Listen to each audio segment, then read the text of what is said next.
How hard should you train to build muscle mass? Do you need to train to failure every single time? And is it even good training to failure? This will be the topic of today's 3-Minute Thursday video. So let's put 3 minutes on the clock and let's go. When we're talking about how hard you should train, then we have to look at training intensity. Because training intensity is arguably one of the most important factors when it comes to muscle growth.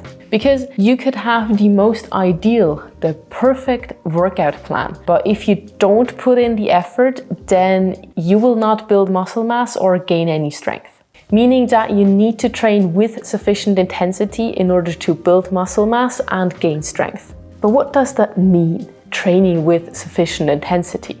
In the context of weightlifting, training intensity usually means either the weight that you lift or how close you are training to failure. Because as it turns out, you can train with very, very light weights and still build muscle mass if you take every set to failure. Does that mean that you always have to take every set of every exercise to failure? Short answer is no. No, you don't. The slightly longer answer, though, is a bit more nuanced. Because several studies and meta-analyses have found that similar increases in muscle size can be attained regardless of whether or not training is carried out to muscle failure.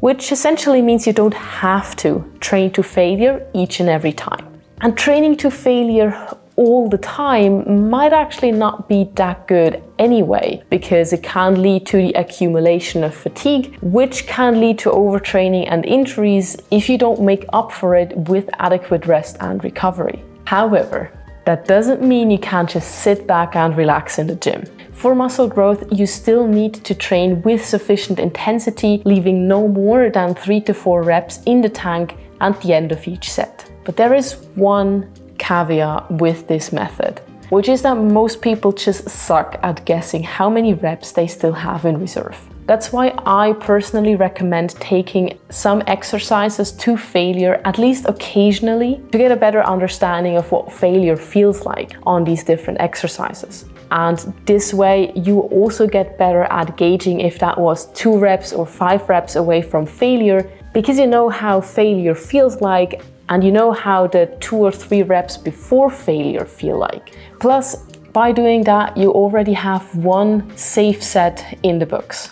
Having said this is actually already it, guys. Everything you need to know about training intensity explained in only 3 minutes. I'm actually super pumped that this works out so well.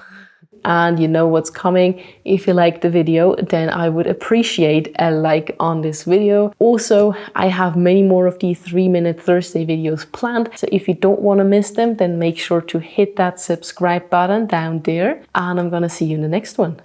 Bye.